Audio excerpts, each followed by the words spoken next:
સદગુરુ ચેનજીરામ મહારાજ કી જય। આજે આ કાતરા ગામની પવિત્ર ભૂમિ પર નિમિત્ત ગમે તે હોય, પણ સંતોના દર્શન અને આજનું જ્ઞાન યજ્ઞનું આયોજન ગમે તે નિમિત્ત હોય પણ થયું છે, એ બદલ ચેનજીરામના પરિવારના, એમના ભક્તોને દરેકને મારા હૃદયપૂર્વક જય ગુરુ મહારાજ। આજની સભામાં વ્યાસપીઠ ઉપર બિરાજમાન પરમ પૂજ્ય, પરમ વંદનીય, બ્રહ્મનિષ્ઠ, બ્રહ્મસૂત્રી એવા અમારા પૃથ્વીજી મહારાજ, માલોસનાની ગાદીથી બાબુરામ મહારાજ, હરદેવપુરી બાપુ, દરેક મંચસ્થ ઉપર બિરાજમાન આચાર્ય મહાપુરુષોના ચરણોમાં મારા કોટી કોટી વંદન। નીચે સભામાં બિરાજમાન તમામ માતાઓ સંતોને મારા હૃદયપૂર્વક જય ગુરુ મહારાજ। આજે જ્યાં સુધી આપણને ભય કેમ લાગે છે, જ્યાં સુધી હું શરીર છું એવું જ્યાં સુધી માનશો ત્યાં સુધી ભય લાગવાનો। હું મારાથી બીજો કોઈ છે, હું પદાર્થ કે વ્યક્તિ બીજી જોઉં છું તોય ભય લાગવાનો।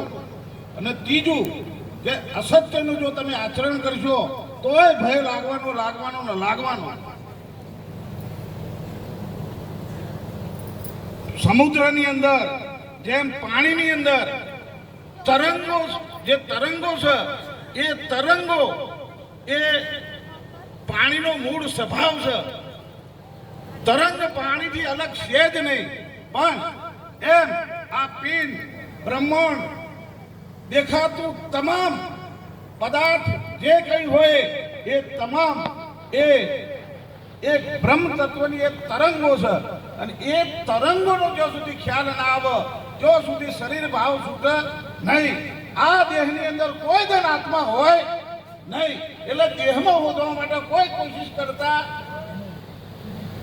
આત્મામાં દેહ હોય, દેહમાં આત્મા પોદાડો હોય નહીં।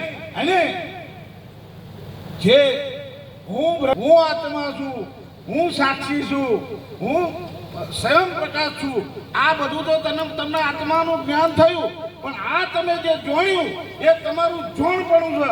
અને આ જોણપણું જો સુધી નહીં જાય, એનો પાત નહીં થાય, જો સુધી તમારા સ્વરૂપને કેવું છે તમે જાણી નહીં શકો। જ્યાં સુધી જ્ઞાતા, જ્ઞેય ને જ્ઞાન આ ત્રિપુટીનો બાદ ના થાય, દ્રષ્ટા, દ્રશ્ય, દર્શન આ ત્રણનો બાદ ના થાય, તમારું વિજ્ઞાતાપણું છે।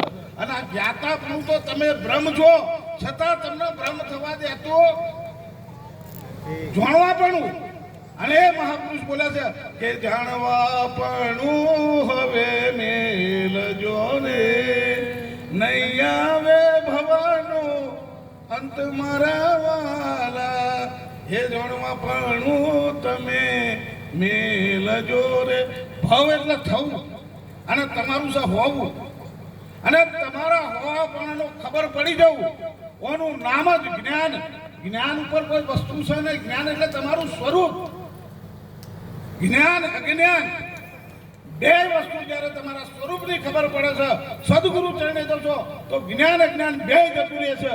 અને પેલી ગંગા સતી એવું બોલી છે કે ધડ રે ઉપર જને શીશ મળે નહીં પાનભાઈ, આ ખેલ છે ખોટા દે તેરી ધાર।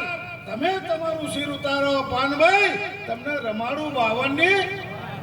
આ તો જ માથા હાટેનો માલ છે, માથું જો સુધી ના જાય સદગુરુના ચરણે તો ઊંધી આ માલની ખબર પડાવી છે।